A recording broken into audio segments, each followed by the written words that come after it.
It doesn't start with laziness, and it doesn't start with ambition either.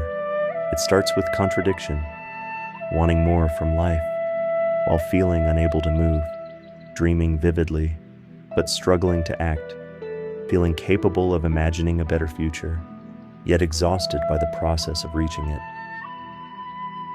This is the psychology of people who are often called lazy, but are deeply ambitious underneath. And the truth is, laziness is rarely the full story. People who are lazy but ambitious are usually misunderstood. From the outside, they look inconsistent. They talk about goals, plans, dreams, but their actions don't always match.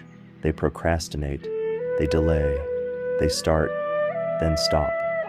So others assume they don't care enough. But inside, something very different is happening, because ambition doesn't disappear just because movement is difficult, and desire doesn't vanish just because energy is low. In fact, many ambitious people feel lazy precisely because they care so much. Ambition creates pressure. It creates a constant internal comparison between where you are and where you think you should be. And when that gap feels too wide, the mind doesn't always respond with motivation. Sometimes it responds with avoidance. Avoidance isn't laziness, it's self-protection. Because trying and failing hurts more than not trying at all. Many people labeled as lazy are actually overwhelmed. They don't lack goals. They lack clarity. They don't lack desire. They lack structure.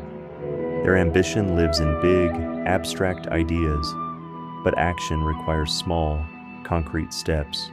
And when no one ever taught them how to break ambition into manageable pieces, the result feels like paralysis, so they freeze. There's also fear here. Fear of starting wrong, fear of wasting time, fear of discovering that the dream isn't achievable. So the mind delays. I'll start when I feel ready. I'll start when I have more energy. I'll start when things are clearer.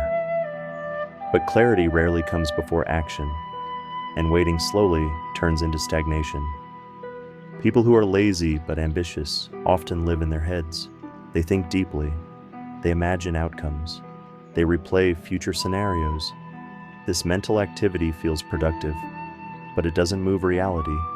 So hours pass, days pass, and nothing changes externally, which creates guilt. And guilt drains energy even further. Over time, this creates a painful identity conflict. I know I'm capable, so why can't I just do it? The person begins to internalize shame. They call themselves lazy, unmotivated, undisciplined. But shame doesn't create movement, it creates weight, and weight makes action harder. Another hidden factor is perfectionism. Many ambitious people don't want to do things poorly. They don't want average results. They don't want half-finished efforts. So if they can't do it properly, they'd rather not do it at all. From the outside, this looks like laziness.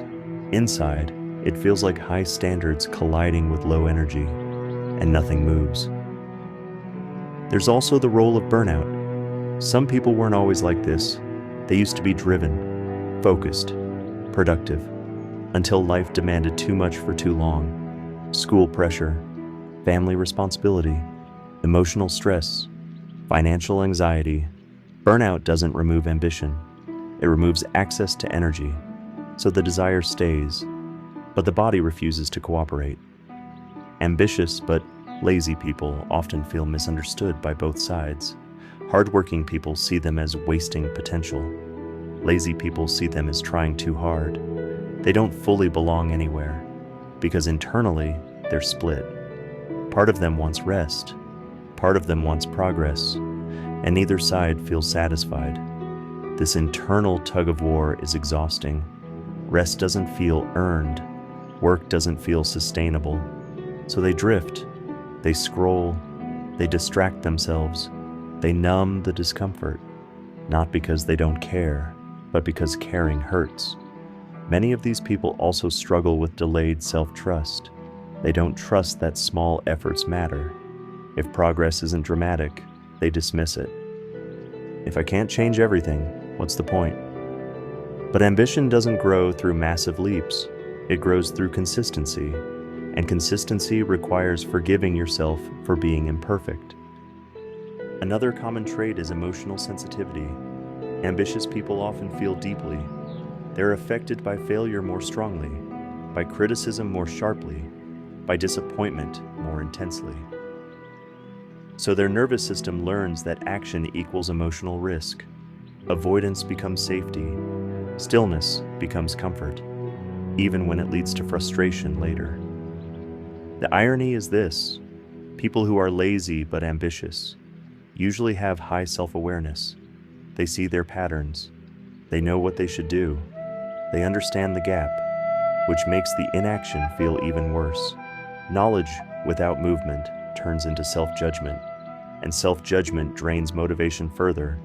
So what actually helps? Not shame, not pressure, not calling yourself lazy. What helps is redefining progress. Progress is not intensity, it's continuity. Progress is showing up imperfectly, again and again, even when motivation is absent. Ambitious people don't need more desire. They need systems that work when desire fades. They need environments that reduce friction, routines that don't rely on willpower, goals broken into pieces small enough to start. Momentum is built, not summoned. Rest is also part of ambition. True rest, not avoidance, restores energy, and energy makes action possible again. You don't need to punish yourself into productivity. You need to support yourself into sustainability. There's nothing wrong with wanting more and struggling to move. It doesn't mean you're broken, it means you're human, living with competing needs, rest and growth, safety and risk, comfort and meaning. The work isn't choosing one. It's learning how to let them coexist. The moment you stop calling yourself lazy, something shifts. You stop fighting yourself. And when you stop fighting yourself, you regain energy that was being wasted on shame. That energy can be redirected, slowly, gently, consistently. Ambition doesn't require constant motion. It requires direction. And direction can survive pauses. So if you feel lazy but ambitious, hear this. You're not lacking drive. You're carrying pressure. You're not unmotivated. You're overwhelmed. You're not inconsistent. You're learning how to move without burning out. And that learning takes time. It takes patience. It takes compassion. But once you stop mistaking exhaustion for laziness, you can finally build a life that moves forward without destroying you in the process, slowly, sustainably.